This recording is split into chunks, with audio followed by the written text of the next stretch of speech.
ദൈവം ചന്തി ശരിക്കും കളിപ്പിക്കും. ദൈവം ചന്തി ശരിക്കും ദൈവം കളിപ്പിക്കും. ശരിക്കും കളിപ്പിക്കും ദൈവം ചന്തി. എന്നെ കൊണ്ട് പോകും. മാവേലിക്കേ വരെ പോയി പെൻഷൻ വാങ്ങിച്ചായിരുന്നു. നാളെ പടിയെടുക്കാൻ എന്നോട് പറയാൻ. മാവേലിക്കേ പോയി ഞാൻ പെൻഷൻ വാങ്ങിച്ച് അയക്കണമെന്ന് നീ മനസ്സിലടി. നീ ആരായനോട് പറയാം? നീ ഓരോ വരുന്നത് നിന്റെ വില പെൻഷൻ ഞാൻ വാങ്ങിക്കുന്നു. നിന്റെ വില പെൻഷൻ ഞാൻ വാങ്ങിക്കുന്നു. ഞാൻ എന്റെ ഭർത്താവിന്റെ പെൻഷനെ വാങ്ങിക്കുന്നത് അല്ല, നിന്റെ അല്ല. എന്റെ ഭർത്താവിന്റെ പെൻഷൻ ഞാൻ മരിച്ചവർ അവനും ഒരു 10 പൈസ ഞാൻ കിട്ടേണ്ടി. ഞാൻ മരിച്ച ഒരു 10 പൈസ എന്നെയും കിട്ടത്തില്ല. എന്റെ ഭർത്താവിന്റെ വലിയ കുഴപ്പം വരാൻ പോകുന്നത്. വലിയ കുഴപ്പം നിങ്ങൾ പോയാല് അവിടെ ഇങ്ങനെ കാറുകളെല്ലാം വെച്ച് കുഴിച്ചോണ്ട് ജീവിക്കുന്ന വർഷങ്ങളായിട്ട് വെട്ടിയ നാട് മുതൽ അവിടെ കാറുകളെല്ലാം വെച്ച് ഞാൻ നല്ലപോലെ കുഴിച്ച് ഞണ്ടുന്നത്. എന്റെ അച്ഛന്റെ പെൻഷൻ വാങ്ങിച്ച് നല്ല ശരിക്കും ഞണ്ടുന്നത് അവിടെ കാറില്ലാത്ത അവിടെ അവർക്ക് ജോലി എടുക്കുന്നത് കല്ല് നടന്നേച്ച് കണ്ടവരുടെ അടിച്ചു മാറ്റി ജീവിക്കുന്ന നിന്റെ അച്ഛന്റെ പെൻഷനടി. എന്റെ പെൻഷനാ, എന്റെ ഭർത്താവിന്റെ പെൻഷൻ എന്റെ പെൻഷനാ. നിന്റെ അച്ഛന്റെ അല്ല.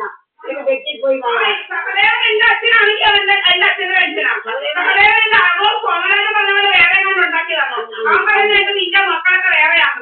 എനിക്കറിയത്തില്ല. നിങ്ങൾക്കെല്ലാം അറിയിക്കൊണ്ട് സഹദേവന്റെ മക്കളെന്ന് അവൻ പറഞ്ഞത് എന്നെ ഇരിക്കൊണ്ട് സഹദേവന്റെ അച്ഛനാണെങ്കിൽ എന്റെയും കൂടാ. നിന്റെ മോക്ക് വാങ്ങിക്കാമെങ്കിൽ എന്റെയും കൂടാ. നിന്റെ മോള് വാങ്ങിച്ചില്ലയോ സഹദേവന്റെ പെൻഷൻ? അപ്പൊ എന്റെതും കൂടാ. സമ്മതത്തില്ല. നിന്റെ കാർഡ് അവിടെ വഴിയോ? സമ്മതം ഉള്ളോണ്ടല്ലോ കാർഡ് വെച്ചോ വാങ്ങിച്ചെടുക്കാൻ കൂട്ടടിക്ക് വെക്കോ? വാങ്ങിക്കത്തില്ല. എന്റെ സമ്മതമുള്ള വാങ്ങിക്കുന്നത് വാങ്ങിക്കത്തില്ല. എനിക്ക് എന്റെ കയ്യിൽ കൊടുക്കാൻ സമ്മതം ഉണ്ടാക്കി. എന്റെ കാശ് എനിക്ക് എടുക്കാൻ വയ്യാത്ത ഞാൻ ഇത്രയൊക്കെ നിന്നെ പോലെ വലുതായിട്ട് പഠിക്കില്ല. എനിക്കിപ്പം വിദ്യാഭ്യാസം ഉള്ളവരെ എന്റെ മോളുണ്ട്. അവളെ എനിക്ക് എടുത്തു തരും. എപ്പോൾ വേണം പറഞ്ഞാലും എടുത്തു തരും.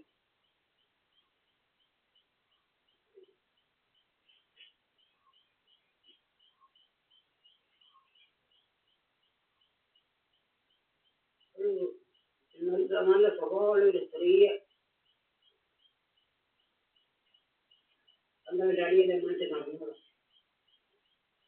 നാണമില്ലാത്ത പക്ഷേ നാട്ടുകാർക്കൊക്കെ അറിയാം. സ്വന്തം അടിയെ മാറ്റി ആദ്യം ഒരു 2 പെൺപിള്ളേരുള്ള ഒരുത്തരെ കല്യാണം പോയി ഒരു പിടിച്ച് കല്യാണം കഴിക്കാനിരുന്നതാണ്. അതാ നല്ല സ്വഭാവം എല്ലാവർക്കും ഉണ്ട്. എന്താ പുറകുറുത്തുന്നേ? ആരെ കെട്ടാൻ നിൽക്കുന്ന? അങ്ങനെ പെണ്ണുങ്ങൾ കെട്ടാനല്ലേ എഴുതിയിരുന്നു. നിന്റെ മോളെ കൊണ്ട് കെട്ടിയേക്ക് വ്യഭിചാരപ്പണി ചെയ്തിട്ട് അവനെ കൊന്നേച്ചെടുത്തില്ലല്ലോ ആരെ?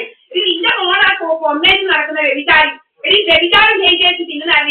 നിന്റെ മോള് ഒരു പാവപ്പെട്ട ബ്രാഹ്മണനെ കെട്ടി കൊന്നേച്ച് നാട്ടുകാർക്ക് എല്ലാം അറിയാം. നിനക്ക് മാത്രം അറിയത്തില്ലെന്ന് നീ വലിയ അഭിനയിക്കണ്ട കേട്ടോ. നിന്റെ മോള് വ്യഭിചാരത്തിനെക്കാട്ടി പന്നപ്പണി ചെയ്തിട്ട് അവനെ കൊന്നേച്ച് കാശിട്ടിരിക്കുന്നത്. നിന്റെ മോളെ അത്രയും പന്ന സ്വഭാവം വേറെ ആർക്കും ഇല്ല.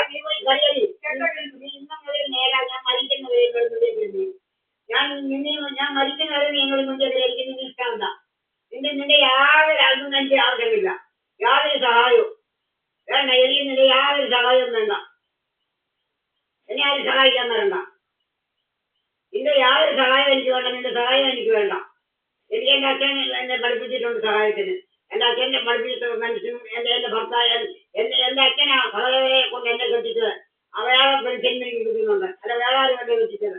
സഹദേവനെ എന്നെ കൊണ്ട് കെട്ടിച്ചത് എൻ്റെ അച്ഛനാ.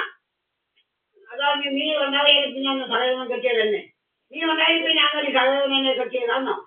എൻ്റെ അച്ഛൻ്റെ പെൻഷൻ എൻ്റെ അച്ഛൻ്റെ പെൻഷൻ എന്ന് പറയാം. സഹദേവനെ എന്നെ കെട്ടി സഹദേവനെ കൊണ്ട് എന്നെ കെട്ടിയത് എൻ്റെ അച്ഛനാ. ഇല്ല വേറെ ആരുമല്ല. വന്നിരിക്കുന്ന എൻ്റെ അച്ഛന് നീ ഉണ്ടായപ്പോൾ ഞാൻ സഹദേവൻ എന്നെ കെട്ടിയതാണോ? എനിക്ക് മനസ്സിലാകാൻ ചോദിക്കുക.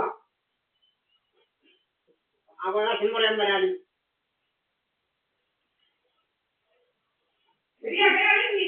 ഈ നാട്ടുകാർ തന്തയ്ക്ക് മുമ്പുണ്ടായതോടി ഞാന്. നീ തന്തയ്ക്ക് മുമ്പുണ്ടായതാണോ? അപ്പൊ നീ ഞാൻ കണ്ടവന്റെ ആണോ നീ പറയുന്നത്? നിന്റെ സ്വഭാവം തന്നെ അടി പറയുന്നത്. ഇനിയിപ്പോ ഞാൻ തന്തയ്ക്ക് മുമ്പുണ്ടായതാണെങ്കിൽ നീ കണ്ടവന്റെ കൂടെ പുറത്തേക്ക് ഉണ്ടായതാണെന്നാ അർത്ഥം കേട്ടോ. നീ തോന്നിയാസം തിരിച്ചു പറയരുത്. എന്നെ കെട്ടിയത് എന്റെ ഭർത്താവ് സഹദേവനെ കൊണ്ട് കെട്ടിച്ചത്. അതിൽ പിന്നെ എന്താ നീ ഉണ്ടായുള്ളൂ? ഞാൻ എൻ്റെ അച്ഛൻ എൻ്റെ അച്ഛൻ്റെ പെൻഷൻ പറയാൻ നീ എന്റെ അച്ഛനാണെങ്കിൽ എന്റെ അച്ഛൻ വാങ്ങിയത് എന്റെ അച്ഛൻ വടക്കേന്ത്യ പോയി കഷ്ടപ്പെട്ട കാശിന്റെ പെൻഷനായി ഞാൻ പറയും എന്റെ അച്ഛനെ വെച്ചത്. എന്താണ് പറഞ്ഞത്?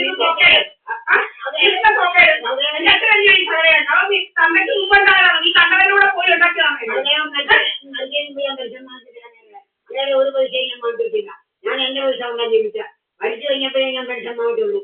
സഹോദരന്റെ 10 പൈസയെ ഞാൻ വാങ്ങിച്ചില്ല ജീവിച്ചിരുന്നപ്പം. ആര് എന്റെ പെൻഷനും കൊണ്ടാണ് ഞാൻ ജീവിക്കുക. എന്റെ ഭർത്താവിന്റെ പെൻഷൻ ഞാൻ ഒരു കാശം ഞാൻ വാങ്ങിച്ചില്ല മരിക്കുന്നവരെ. സഹോദരൻ 10 പൈസ ഞാൻ വാങ്ങിച്ചിട്ടില്ല. എന്റെ പൈസയും കൊണ്ട് ഞാൻ ജീവിച്ചു. എന്റെ പെൻഷനും കൊണ്ട് എനിക്ക് ശമ്പളം ഉണ്ടായിരുന്നു. എന്റെ ഭർത്താവ് മരിച്ച് 3 വർഷം കഴിഞ്ഞേ ഞാൻ 3 വർഷം കഴിഞ്ഞേ ഞാൻ പെൻഷനായുള്ളൂ. എനിക്കതുവരെ എനിക്ക് ശമ്പളം ഉണ്ടായിരുന്നു ജീവിക്കാൻ. അത് കഴിഞ്ഞ് എനിക്ക് പെൻഷനും ഉണ്ട്. എനിക്കൊരവന്റെയും പെൻഷൻ വേണ്ട. എന്റെ ഭർത്താവിന്റെ പെൻഷന്റെ അവകാശം ഇരിക്കാൻ വേറെ ആർക്കുമല്ല. അങ്ങനെ മരിച്ചതിന് ശേഷമാണ് എനിക്ക് വേറെ അവകാശം പറയാൻ വരാൻ.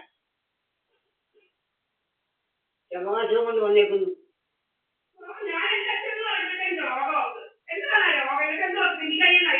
ഞാൻ സഹവേദന എന്റെ അച്ഛൻ പറയുമ്പോ ഇവക്കൊന്ന് രോഗം. പിന്നെ ആരാണ് എന്റെ അച്ഛൻ അഞ്ച് സഹവേദന? പിന്നെ ആരാണ് സഹവേദന? എന്റെ അച്ഛനാണ് സഹവേദന. നിന്റെ അച്ഛനാണ് ഞാൻ പറഞ്ഞില്ല. സഹവേദന്റെ പെൻഷൻ വാങ്ങിച്ചാൽ അവകാശം വരണ്ടാന്ന് പറഞ്ഞു. എന്റെ ഭർത്താവാണ്. എന്റെ ഭർത്താവ് മരിച്ച പിന്നെ മോളിലെ എടുത്ത് കാർഡ് വെച്ചോണ്ട് എടുക്കുന്നത് അവളാ മുഴുവൻ മുച്ചൂടെ എടുക്കുന്നത്. സഹവേദന്റെ മുഴുവൻ എടുക്കുന്നത് അവളാ. അങ്ങനെ നീ പോയി കളി. സഹവേദന്റെ മുഴുവൻ കാശ് എടുക്കുന്നത് അവളാ. സഹവേദന്റെ മുഴുവൻ കാശ് എടുക്കുന്നത് അവളാ. എന്താ സഹവേദന്റെ മുഴുവൻ ആൾക്കാരോ അവളാണോ? അവളാരാ നിങ്ങളുടെ കെട്ട കരുത്? അവളാരാ? അങ്ങനെ അവളെ ക്ഷണിക്കുണ്ട്. അവളെ കൊണ്ട് ആണോ? അല്ലെ അതുപോലെ അവളെ ക്ഷണിക്കുണ്ട് ആണോ? നീ കൊറേ മോളല്ലോ. അതാ നീ എന്നെ അതാ പറഞ്ഞത്. നീ അതുപോലെ കൊന്നു തിന്നാവുന്ന നിന്റെ മോക്ക് വിചാരം. നിന്റെ മോളെ കൊണ്ട് എന്നെ ഒന്ന് വക വെച്ചേക്ക് തിന്നാവുന്ന എല്ലാവരെ ആണോ?